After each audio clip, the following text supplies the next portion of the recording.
Hello everyone, welcome to HFY Beyond Terror. This channel is all about HFY and sci-fi stories, where humanity's underestimated and then proves... Captain Lisa Venn watched her command board drown in red. Warning glyphs spilled across the glassy surface like bleeding ink, core temperature rising, coolant pressure falling, structural strain spreading along the spine of her ship. The Azure. Gale had been her home for most of her life. A broad-bellied trade hauler that had carried spice resin and med gel across 11 corridors of civilized space. It had survived pirates, storms and folded lanes, and the petty sabotage of rival guilds. It had not survived an unmarked debris bloom. The impact hadn't been dramatic, no cinematic explosion, no heroic shudder. Just a dull, hateful thump, followed by a tremor that traveled through the hull like a broken bone. A later report from sensors, before the sensors began dying too, confirmed the worst. The main engine cradle had cracked and the reactor's cooling lattice had been torn open. Now the ship was failing in a slow, orderly cascade, like a dignified creature that refused to thrash. "Captain," said Chief Engineer Cormaco, voice low, steady only by effort. His amphibious skin, normally a calm sea green, had gone. A deep bruised indigo, his species' involuntary signal of extreme strain. Primary coolant is gone. Auxiliary loop is running on fumes. Backup cells will keep life support limping for 18 days, maybe less if we try anything ambitious. Lisa's throat tightened. She was vellum fine-boned, long-antenned, born to negotiate margins and treaties. Her people were famous for talking their way out of disasters. Physics did. Not bargain. What can we get out of the thrusters? She asked anyway, because the question was a ritual and rituals kept panic from becoming mutiny. Cor's webbed hands glided across his station. 1/10 sublight if we're gentle. If we're not gentle, we die faster. His eyes flicked up. Nearest coalition repair dock is 8 months at that speed. The bridge went quiet in the way a room does when everyone hears the same sentence. We are going to die. 15 crew. A family welded together by long routes and shared air. Nim at navigation, an avian sprinter of a being whose feathers had once been bright sun gold, now faded to smoke gray. Eshren at comes a 4-armed Quell veteran who'd served beside Lisa for 10 years, steady as ballast. Dr. Shard Veng, their medical officer, a crystal-embodied savant who refracted emergency light into sad little prisms on the bulkheads. Lisa looked at them and felt the weight of command settle like cold metal on her shoulders. "There has to be something closer," Nim chirped at last, voice small but stubborn. "Let me widen the search. We're off route. Off route doesn't mean empty." Lisa nodded. "Do it." Minutes dragged. The ship creaked as if remembering every impact it had ever taken. The air already tasted thin, recycled too many times. Then Nim straightened sharply, feathers flashing back to bright yellow in a burst of hope. "Captain, I've got a system. 12 days at our current limp. Name in the old charts is Solum. Third planet is inhabited. Locals call it Terra." Cor's skin shifted toward puzzled green. "Terra? I've heard scraps. A young species. Observers labeled them pre-industrial by coalition standards. Barely touched interstellar norms." "They have air," Lisa said, firm because softness would invite despair. "They have mass, water, carbon, oxygen. They can give us time. They can give us raw supplies. That is enough." Esh's 4 hands were already moving, pulling up the thin coalition dossier. The file was almost insulting in how little it contained. A few distant scans, a handful of censored contact notes, and a summary that read like a verdict. Aggressive, territorial, technologically behind, minimal infrastructure. A footnote mentioned an accident, an exploration probe that had malfunctioned and struck the planet decades ago, and that Later communication anomalies suggested limited reverse engineering. The note ended with a neat bureaucratic bow. Development required, plus 50 years before standard integration. Lysa felt a flicker of anger at how easy it was for the great old civilizations to label the new as not ready, as if the galaxy were a club with velvet ropes. Set course, she ordered. Maximum safe thrust. Ash looked up. Distress call? On every standard channel. Plain language. No threat posture. Tell them we're dying. The message left the azure gale like a bottled prayer cast into black ocean. The next days were a slow trial. They rationed power until the ship felt like a tomb. Lights dimmed to bruised amber. Temperature slid downward. The crew moved carefully, conserving oxygen as if it were currency. Sleep came in shifts. Only 4 stayed awake at a time. Lysa kept her posture tall on the bridge because a captain's fear was contagious. But in private alone in her cabin with the air cold enough to sting, she found herself staring at the countdown to cell failure and imagining her crew's last breaths. On the 10th day, Esh's voice cracked through the fatigue. Captain. Incoming response. Lysa pushed herself into the command chair, limbs heavy in thin air. Play it. A voice filled the bridge coalition standard, but with a lilting cadence unlike any accent she'd heard. It sounded musical, as if the speaker was smiling even through static. Azure Gale, this is Terran Orbital Control. We received your distress signal. We are tracking your position. Proceed to approach vector coordinates transmitting now. Docking facilities are being prepared. Medical response is standing by. Repeat, help is coming. You are not alone. Something in Lysa's chest unclenched so suddenly it almost hurt. Esh sent thanks. Nim confirmed arrival time. Over the next 2 days, more messages arrived clean, organized, and unexpectedly detailed. The Terrans advised approach angles to reduce fuel use. They routed the Azure Gale toward a station that matched her hull geometry. They offered to dispatch emergency atmosphere processors to meet the ship if the crew couldn't survive the final hours. Not once did they mention payment or terms. Just what do you need and how fast can we get it to you? As the Azure Gale entered sensor range, Nim's feathers lifted. Captain, there's a lot here. How much is a lot? Kor asked, skin rippling. Nim's eyes darted across the readouts. At least 30 major platforms in orbit. Industrial structures on their moon. Activity near the 4th planet significant. Traffic lanes. Hundreds of vessels. Lysa stared at the main screen as Terra rolled into view.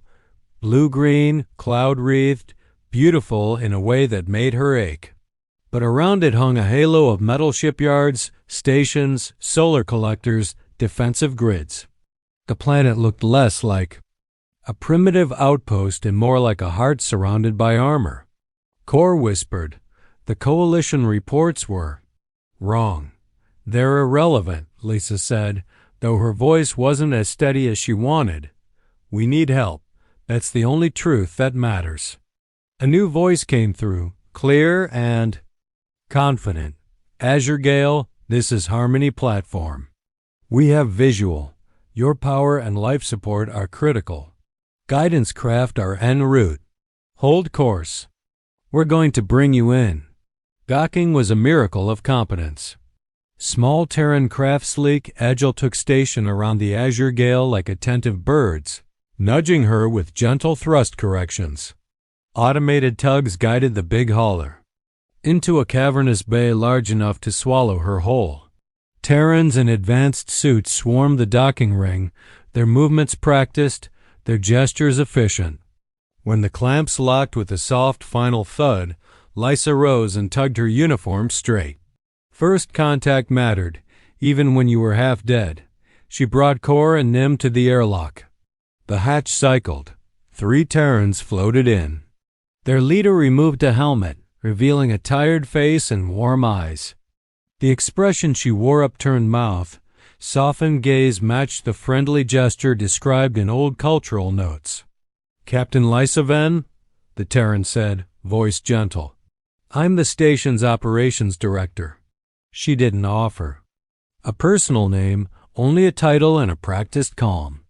"This is our chief systems engineer and our medical lead. We're here to stabilize you." Lysa performed the greeting she'd studied, the Terran hand clasp. Warm skin, firm grip, a strange intimacy compared to Velen antenna bows.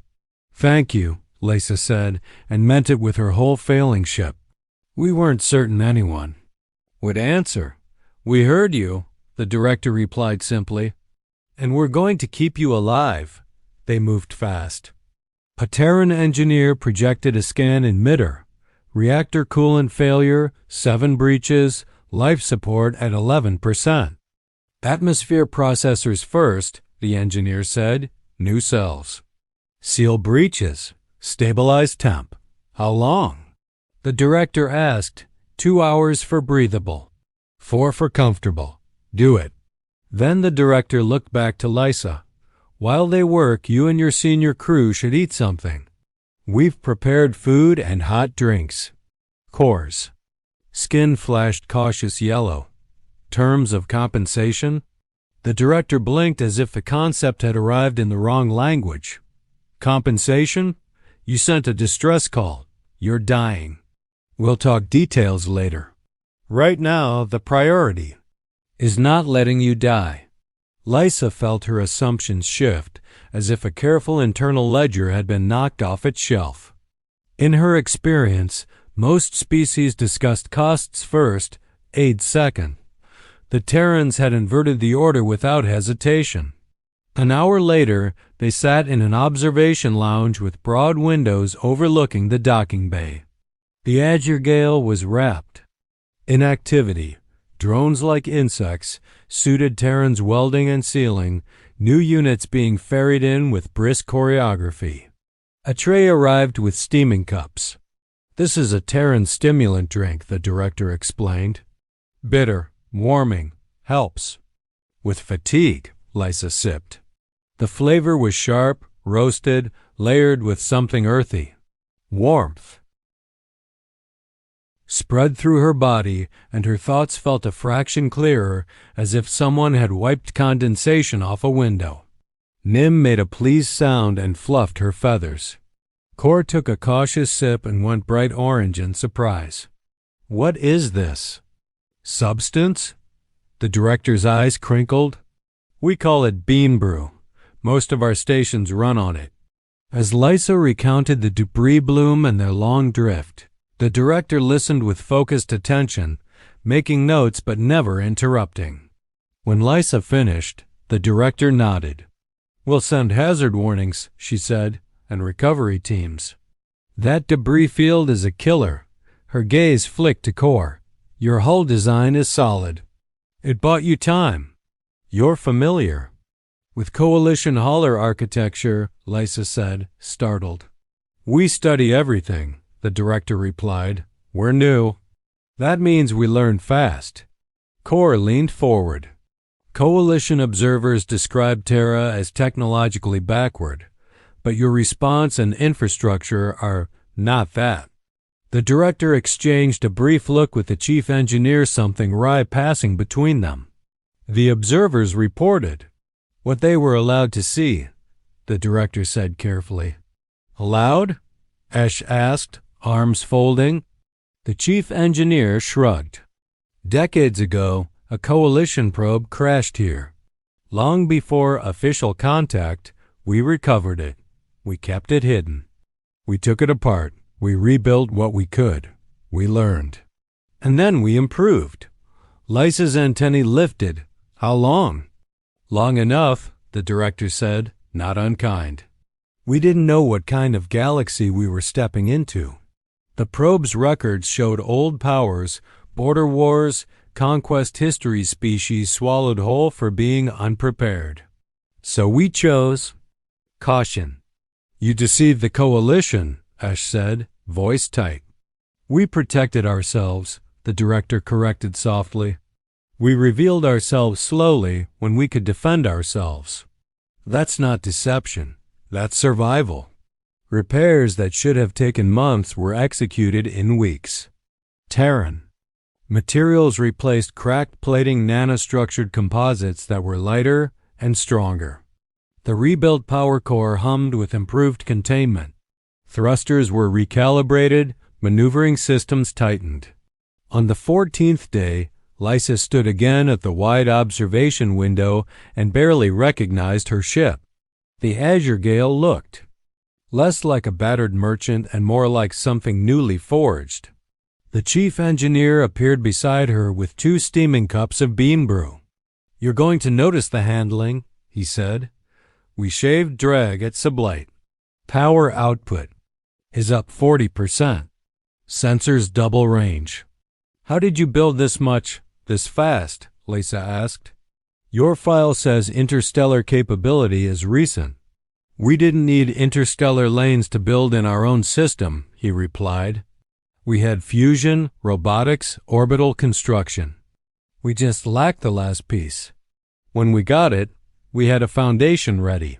He spoke like someone stating weather, not bragging. Then Lysa's communicator chimed. Nim's voice came through, tense. "Captain Operations Director requests you immediately. Urgent." The director's office was dim. A Terran news stream hovered above the desk, showing a tactical map of Velen space. Lysa painted in spreading crimson. The director gestured Lysa to sit. "I was going to ask if you knew," she said quietly. "But you've been isolated. War has begun in your territory." Lysa's blood went cold. "When?" 4 days ago. The invaders were the Sarin bloc, a neighbor that had always smiled in trade halls and sharpened blades in private. Lysa's mind raced across the map and landed, sickeningly, on a small agricultural colony, Greenhaven. Her sister lived there. Her sister's children. Lysa's own 2 offspring visiting for seasonal exchange, as families did. "My family," Lysa whispered, voice fracturing. "They're in the path." The director's face tightened with genuine pain. "I'm sorry." Lysa swallowed a sound that wanted to become a sob. "I should be there, but I'm a merchant captain." One ship won't stop a war," the director agreed. "But," she stood, decisive. "Wait, I need to make some calls." Lysa sat alone with the glowing red map, feeling helplessness chew through her ribs. She drank bean brew because it gave her hands something to do. The crimson zones widened. After what felt like an era, the director returned, this time with a Terran in crisp military uniform, older posture carved from command. No personal name was offered, only rank. "Captain Venn," the officer said, voice calm and heavy with authority. "I command a Terran defense group. I'm sorry for what's happening to your people." Lysa rose automatically and offered her species' formal respect sign. The Terran returned it perfectly, then offered the handclasp again. As if bridging cultures were just another form of navigation. The director spoke first. "We want to show you something. It's restricted. But you're involved now, whether you asked to be or not." Confused and desperate, Lysa agreed. Their shuttle slipped around Terra's moon, heading toward the Tenomunda. Far side, the hemisphere perpetually hidden from the planet below. The director's voice was quiet. "No civilian traffic here. No external observers." "We kept it dark." "Why?" Lysa asked, heart beating too fast. The military officer didn't answer until the shuttle cleared a crater's rim. Then the darkness opened and Lysa forgot how to breathe. A fleet, not a handful of ships. Not a token patrol. A disciplined forest of war machines arranged in silent geometry. Heavy cruisers like moving cities. Frigates bristling with sensor spines. Swarms of fighters docked in perfect lattice. All bearing Terran markings. All waiting. The officer said, is our hidden defense force. Lysa's cup drifted from her hand, forgotten, a small spinning symbol of disbelief. But you're new, she managed. You only recently entered the wider lanes. We've been preparing longer than we've been talking, the director said. The probe taught us what the galaxy can do to the unready. The officer's voice stayed steady. We studied histories. We saw what happened to young species without teeth. We decided that would not be us. Lisa stared at the ships and tried to reconcile them with the Coalition's dismissive file. How long? She whispered. Years, the officer said. Built here, hidden here, trained here. We ran simulations against every doctrine we could extract. We tested weapons. We hardened armor. We practiced fleet coordination until it became instinct. And now? Lysa asked, because she already knew the shape of the answer and was afraid to hear it. The officer turned to face her fully. Now your people are under attack. Innocents are dying. Your family is in danger. Hope surged so hard it made her dizzy. We want to help, the director said, partly because it's right, partly because it proves who we are. Aggressors count on silence and hesitation. We don't intend to be silent. Lysa forced herself to think through the fear. The Saran have numbers. Hundreds of capital ships, thousands of strike craft. They've been building for decades. We know, the officer replied. That's why we're offering real force, not sympathy. What do you need? Lysa asked, voice sharp now, like someone grabbing a rope while falling. Everything you know, the officer said immediately. Tactics. Command structures. Fleet composition. Routes through your space. How your defenses coordinate, and permission to contact your Dominion command. You have it, Lysa said, without hesitation. All of it. The officer nodded once, satisfied. Your ship will be fully restored in 3 days. You can remain here safe, or you can travel with us in a support role. Lysa thought of Greenhaven, thought of small hands, familiar laughter, her sister's stubborn smile. Thought of her crew who had survived death's countdown together. I'm coming, she said. The Azure Gale is not a warship, but she can relay, scout, coordinate. I won't hide while others fight for my blood. The officer extended a hand, then welcome. Their clasp felt like a pact written in warmth. The final days blurred into planning. Lysa spoke until her throat hurt, pouring every scrap of Saran knowledge into Terran tactical teams. Nim provided lane charts. Cord translated engineering differences between Velen and Terran systems. Esh reopened a thin, strained channel to Dominion Command and argued hard for accepting Terran help. There was suspicion, anger, fear. But there was also desperation, and desperation makes room for improbable allies. When the Azure Gale was released, she moved like a new creature, responsive, powerful, steady. The upgrades weren't cosmetic. They were transformational. Kor stood at his console, skin bright with joy. Captain, he said softly, almost reverently, they didn't just fix her. They improved her beyond factory standard.